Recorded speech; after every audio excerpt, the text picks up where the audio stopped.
Ako po ay nakikiisa sa inyo. We are one!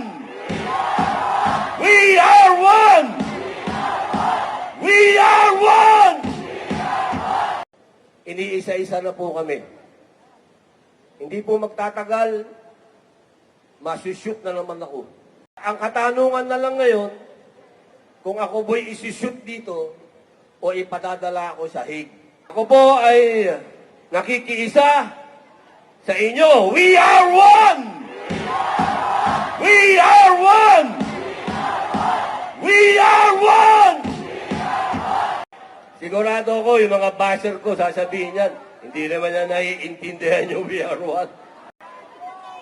Alam niyo po, wala pa po akong nakilalang isang disenteng tao na katulad ni Caro Dante Marcoleta. Yan ho ang isang senador na napaka-humble. Hindi kailanman ipinagyabang na siya ay abogado. Marami kaming kasama, abogado! Abogado! Abogado! Alam nyo, si Caro Dante kapag nagpapaliwanag ng batas, naiintindihan ng lahat. Kaya pinipilit siyang pigilan. Papayag ba tayong pigilan si Caro Dante? Kami pong lahat sa minority ay iniisa-isa na. Kaninang umaga, pagbukas ko ng aking social media, nakalagay doon, kakasuhan na raw ako. Sabi nila, pinatakas ko daw si Bato. Naniniwala ba kayong ito, tapos ang warrant of arrest galing dayuhan? Pambihira. Akala ko ba malaya tayo?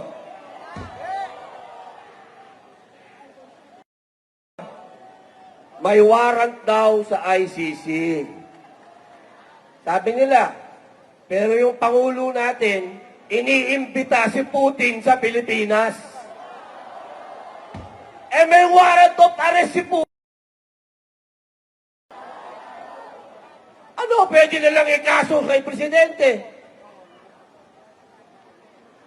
Di ba ang gulo? Ang gulo nyo!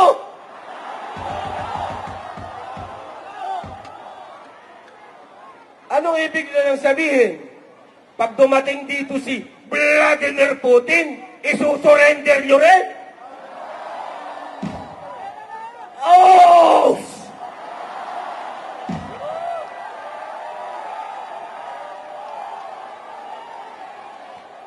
Pilipino lang ang kaya nyong isurrender! Ano yung kakaso nyo sa akin? Obstruction of justice daw. Napanood nyo ba yung CCTV? Mukha bang tumakas si Bato? Pambira, naglalakad kami, sumakay kami ng kotse, lumabas kami. Libo ang pulis, walang humuli sa amin. Paanong takas yun?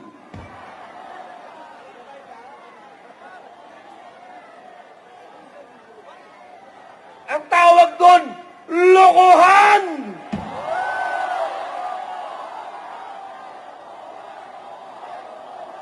Lokohan! Lokohan!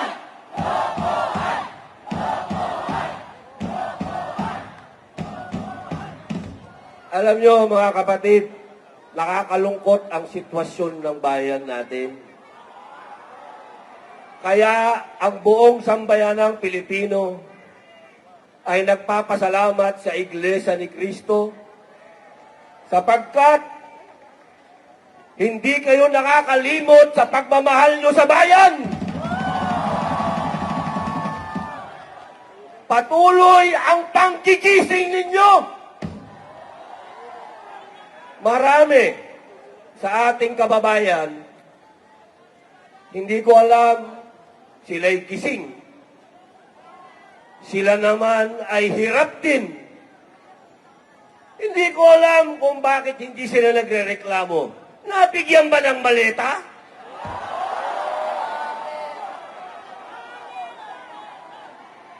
Ang dami nating mga politiko na dati ay matatapang. Matatapang sila. Pero nakalimutan nila to. Nasaan na to? Nasaan? Ah!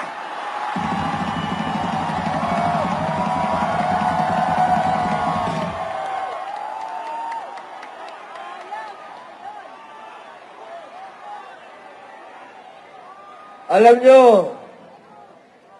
ang tatay ko, si Assemblyman Roy Padilla Sr., kasama doon sa EDSA 1. Kung buhay siya, sigurado ako, nagmumura-mura yun.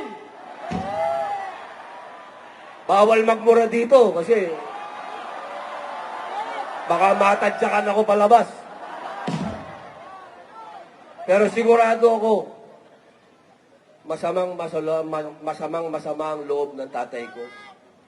Dahil ibinigay niya ang buhay niya sa bayan. Ang tatay ko po'y binaril. Ang tatay ko po'y nagsakripisyo ng buhay para sa bayan. Kung makikita niya ngayon ang nangyayari sa bayan natin, na nagtutulog-tulugan yung mga politiko na dapat ay tumitindig, baka lumuluha na nagdugo yung tatay ko ngayon.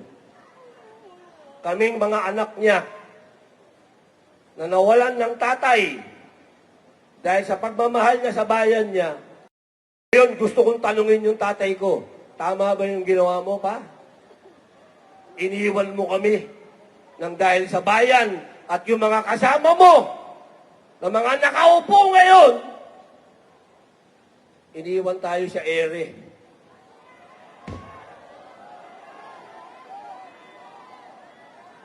Napakasakit ng nangyari sa atin, mga kababayan. Mabuti na lamang, nandiyan kayo, INC.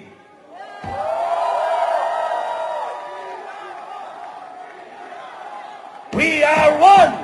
We are one! We are one! We are one! We are one! We are one! Isang punto na lang. Kasi alam ko, tapos na tayo eh. Buti nakahabol ako. Ito, pakiusap po. Hindi sa inyo, dahil alam ko, hindi nyo kami iiwan eh. Gagamitin ko na lang itong oras na to para makiusap sa mga kababayan nating hindi naman. Pero, nagtutulog-tulugan. Iniisa-isa na po kami. Hindi po magtatagal, masushoot na naman ako. Ang katanungan na lang ngayon, kung ako boy isushoot dito o ipadadala ako sa Hague. Kasi yung kaso ko, obstruction of justice, na ang warrant of arrest galing sa ICC eh. Dayuhan eh. Wala naman akong obstruction of justice dito. Foreigner, pare! Ang kaso ko, foreign. Isang malaking karangalan na rin. At least, di ba? Nandito tayo sa liwasang bulit. Ang pakiusap ko, mga kababayan ko na nanonood, mga Muslim, mga kapatid kong Muslim, mga kapatid nating Katoliko, Kristiyano, kanina nandyan si Greco Belica, nagsalita. Ang pakiusap ko sa inyo, walang pupuntahan ang bayan natin kung ang mga katulad naming pinapahiwatig sa inyo kung ano ang katotohanan, eh hahayaan nyo kaming makulong. Saan pupunta ang bayang ito kung yung mga nakikipaglaban para sa katotohanan eh hahayaan yung makulong? Paano na ang bayang ito? paano na ang mga lugar na katulad nitong Liwasang Bonifacio? Kung yung kalayaan ay hahayaan nating tapak-tapakan at ibasura na lang para lang sa kanilang mga pansarili. Hindi nyo po pwedeng sabihin na hindi, okay lang ako. Pwedeng ganun. Dahil ako, ang sarap na ng buhay ko, ang ganda ng asawa ko, bata yung asawa ko.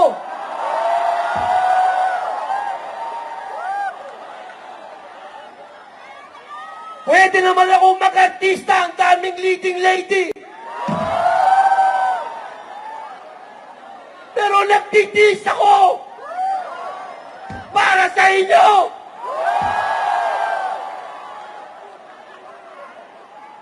Kaya sana mga kababayan ko, huwag tayong maging makasarili.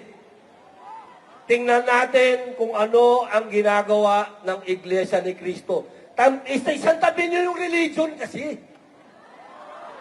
We are one. We are one. We are one. At tingnan ninyo yung mga muka ng mga namumuno sa inyo. Yung mga namumuno sa inyo, ano ba yung kanilang motibo at interes? Kapag pansariling interes, iwan nyo yan!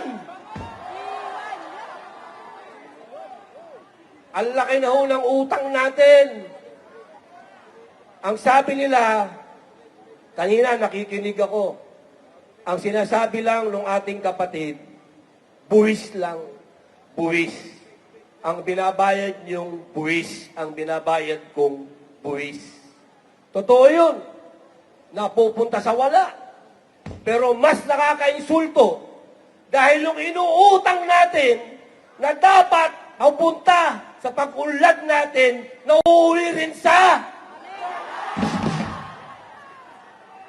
ang bawat Pilipino. Tandaan ninyo, may utang. Pati magiging apo ninyo. May utang. Papayag ba kayo na ganyan na lang ang buhay ninyo? Yung mga nagsasabing sila daw ay makabayan. Huwag kayong magmumura, bawal yan. Makabayan daw sila. Pero bakit meron silang tinatawag na exit plan? Yan ang tanungin ninyo sa bawat isa, mga mahal kong kababayang Pilipino. Ikaw, may exit plan ka ba? Bakit yung mga namumuno sa atin may exit plan? Ibig sabihin, wala silang plano para sa atin. Yan ang ilagay ninyo sa isip ninyo. Hindi yung nakarinig lang kayo ng magaling mag-English dyan, believe na kayo. Tapos na ang panahon ng spoken in dollar. Tapos na. Panahon na ngayon para magkaintindihan tayo, mga kapatid.